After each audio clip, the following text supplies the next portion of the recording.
What if events went differently in the Grinch? What if the Grinch snapped? What if the Grinch murdered Christmas? Welcome back, my fellow watchers of the multiverse, to another What If episode. And in today's episode, we're flipping the script with Jim Carrey's Grinch, and we're turning it into a horror movie where some of the events unfold differently. Now, I do want to say before this video starts, this idea actually popped up in my head on the YouTube Shorts YouTube channel, MissedThePart Shorts, and I was asking a food for thought question about what if the Grinch actually did snap, and what if his heart never grew three times sizes more? Like, what if he ended up taking a different path? And so in today's video, we're finally bringing that what if to life. And I do want to say, if you guys don't want to miss out on MissedThePart content, I would highly recommend subscribing to that YouTube channel, as everything is very interconnected with the community, so you never miss an upload or you never miss when an idea or when a video is coming out. But that being said, my fellow watchers of the multiverse, let's dive into the brand new video. The snow fell over Whoville that night, wrapped the crooked rooftops in candy-colored calm. Children were tucked in beds with dreams of presents and pagans. Lights blinked merrily in sync with distant carols echoing from the square. The season was thick with cheer, fake, forced, but loud enough to drown out anything that didn't sparkle. But up above, on Mount Crumpet, a shadow stood watching the Grinch. Not the bumbling outcast of tale and song. Not that misunderstood creature trying to belong. This Grinch had felt the warmth once, in the trembling kindness of a girl who believed in him. He tasted redemption, almost. But then they laughed. The holiday Chairmeister celebration had been a slaughter in spirit. They fed him pudding, they crowned him king, but it wasn't kindness, it was spectacle. And when the mayor handed him that razor, when the crowd howled, it wasn't just embarrassment, it was confirmation that he always had been a joke to them, a monster in a costume. Even Cindy Lou Who, sweet little angel, couldn't stop them from tearing him down. That night, the Grinch didn't just retreat, he broke. Back in his cave, Max cowered in the corner while the Grinch carved something into the stone walls with the shaking claws. 3 words, over and over. No more games. No more smiles. No more who. He burned his Santa suit in a metal barrel. The green fuzz melted to black, the red fabric curling in the flames like veins under a microscope. Then he packed a sack, but not with toys, with tools. It started the next night. Quiet. Cindy Lou Who's house was dark, trimmed in holly, her parents asleep upstairs. She sat beside the tree, humming a little song to herself, a tune about warmth and about kindness, and hearts growing 3 sizes.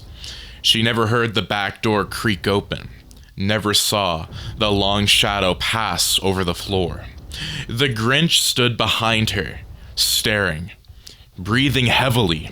His eyes were black in the candlelight, his fur slick with melted snow. The sack over his shoulder clanked with something metal. Cindy turned, slowly. "Mr. Grinch?" he said. "Nothing. Did you change your mind?" A pause. Then he leaned in closer and whispered, "I did." And that's when the lights went out. The scream never reached the neighbors. Only a thud, then a shatter, then silence. Her father was the first to find the body. The living room was torn apart. The tree was bent backwards, ornaments embedded in the drywall. A trail of red smeared across the white rug, like a dragging wound. A candy cane snapped in half, burned in the throat of their toy Santa doll. She was gone. And in her place, a note carved into the wall in bold, red gouges. Still hate Christmas. He ran to the closet, pulled out the shotgun, slammed the door open to the kitchen, and he saw him, the Grinch, standing at the fridge, drinking from a carton of eggnog, calm, sincere, blood on his fur like war paint. The father raised the barrel, but he didn't fire fast enough. The Grinch moved, impossibly quick, knocked the gun aside. The next 5 seconds were a blur of broken fingers, shattered teeth, and screams. And then, nothing. By morning, Whoville was in shock. Police swarmed the house. No statements, no press. The mayor issued a curfew, speaking calmly to the crowd, saying, "It's an isolated act. We must stay calm." But in private, he knew the freak had snapped. Up on the mountain, the Grinch stitched a new suit. Black fur, leather straps, red buttons like eyes, a hat stitched with teeth, and in his cave, he sharpened a peppermint hook until it sang. Max whimpered. The Grinch petted him. Don't worry, Christmas isn't over yet. Whoville had never known fear. Not really. Petty grievances, sure. A late package here, a bent candy cane there.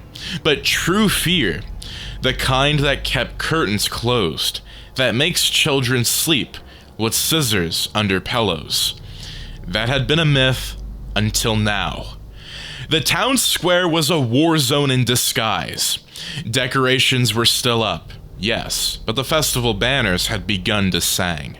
The snow was shoveled in nerves of silence, and the eyes of every who now watched the tree line, expecting the shadows to move. Cindy Lou Who's funeral was private, quiet. Her mother didn't speak. Her father was gone. They said he had gone to the mountains, but no one believed that. In the mayor's mansion, Augustus Mayhew sat by his gold-trimmed fireplace, sipping from a crystal glass of eggnog that trembled faintly in his hand.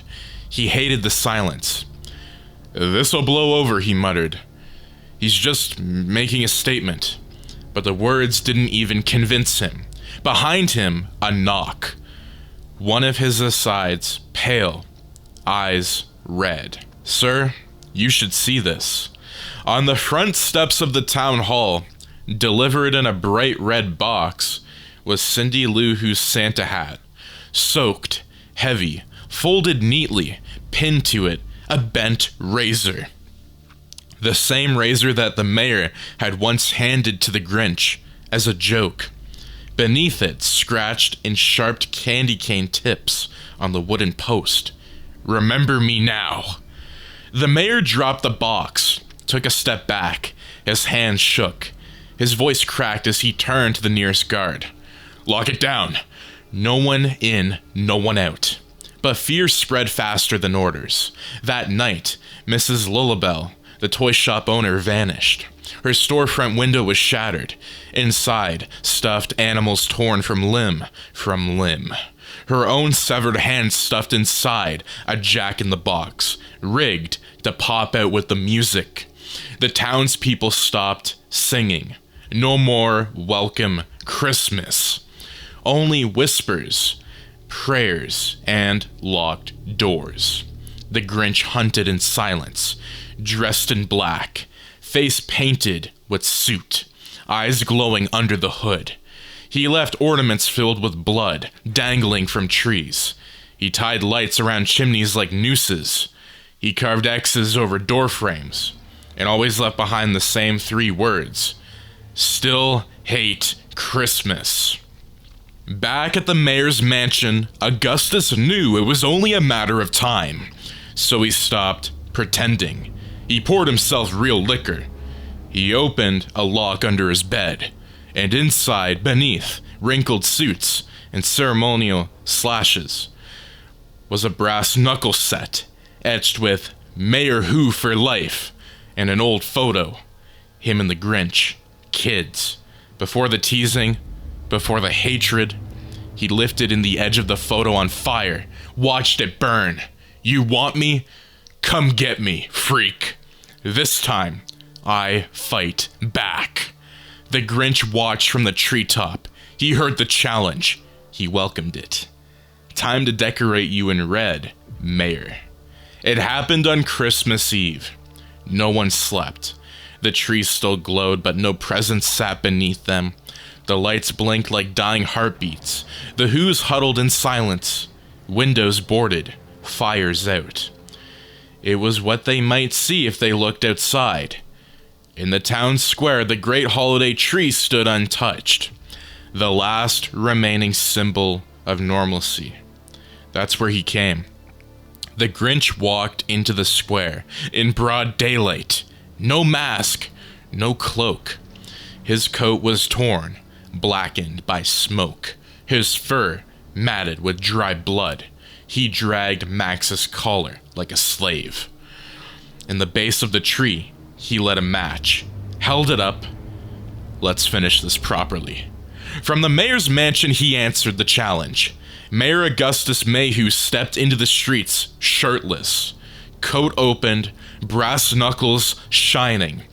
His belly stuck out, but his fists were steady. Behind him, no guards, no backup. Just rage. You burned it all down, freak.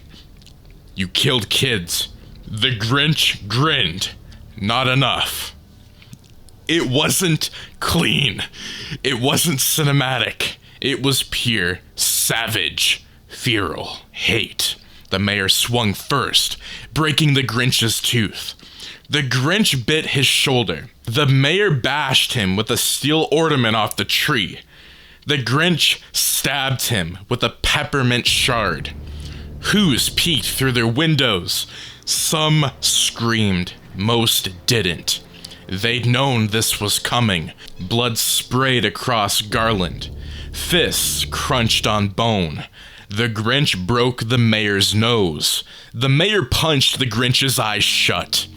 They fell into the snow, bleeding, shaking. And then the Grinch stood.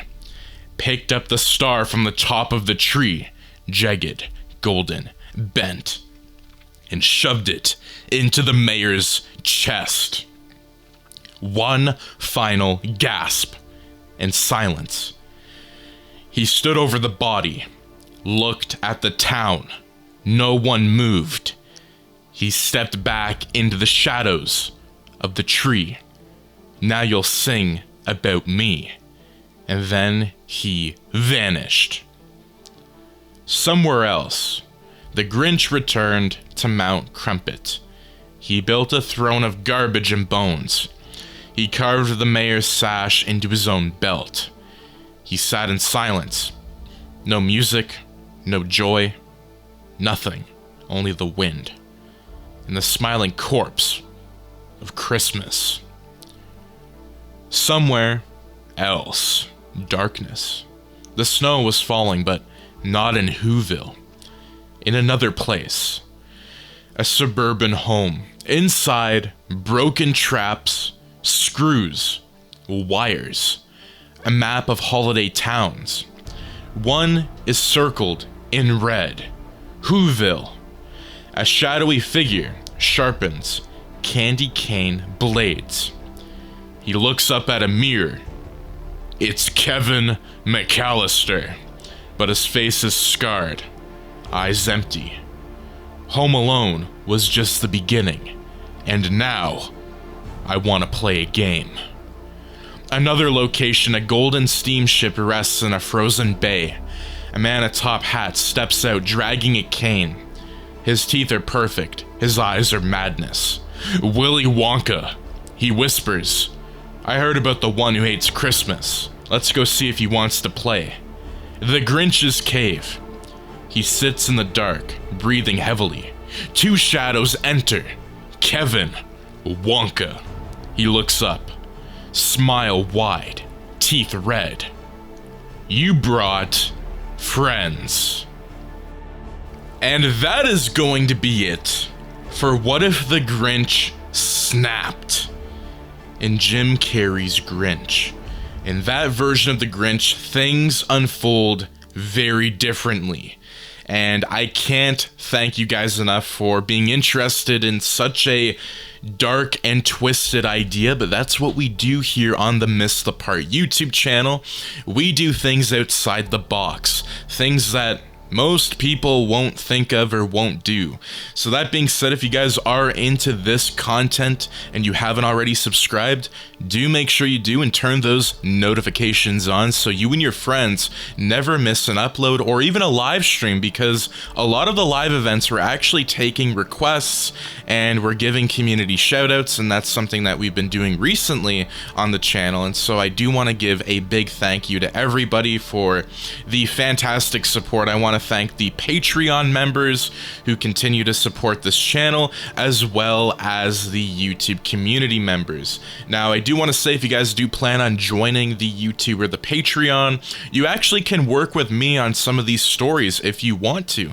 So that is a tier that we have available both on different platforms. So there's different tiers available as well.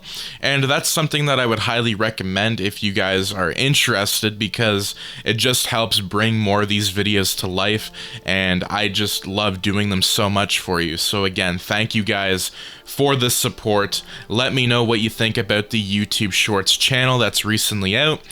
Give some feedback on it. What would you like to see?